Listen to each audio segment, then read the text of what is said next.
Welcome to the first in a series of Beat the Heat videos created by the FEI to inform, educate and provide tips for optimizing your performance in hot and humid climates. Equestrian sport in a hot and humid environment can be very challenging for all human and equine athletes, their entourage, as well as for officials. For everyone to be safe and able to perform at the top of their game, it's important to understand heat and humidity and how they can affect us, especially in a sporting context. So what constitutes a challenging, hot and humid environment? We usually define this as a place where environmental factors significantly increase the body temperature to uncomfortable or even dangerous levels, which in turn can pose a serious threat to horses and humans if not properly managed. Quite simply, your health and the health of your horse is at stake.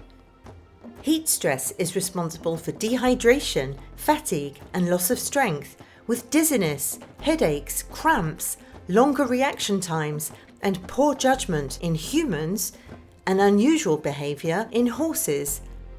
All this can lead to heat exhaustion and ultimately heat stroke, with potentially lasting effects such as damaged organs or worse. Performance is also greatly affected, with a significant decrease in precision, power, endurance and a need for longer recuperation time. Now, how do we evaluate heat stress? Air temperatures and air humidity are key to the equation, but only tell a part of the story, with other important players involved.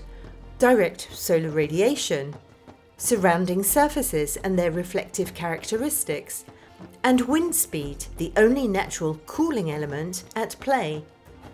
Historically, trying to understand the combined effect of all these factors was extremely difficult, but thanks to extensive research conducted before the 1996 Olympic Games in Atlanta, a standardized and combined measuring system was created.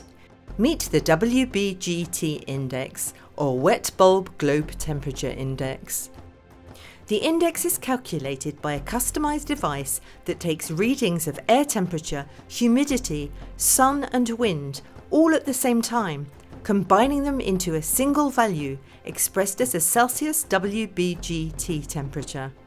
Using this index, organising committees are able to define the best hours of the day for training and competing, as well as taking any necessary preventive measures such as rescheduling competitions. On top of the climate value, which we get through the WBGT index, we have to take into account two additional parameters to really gauge the level of stress on the body: exercise intensity level and exercise duration.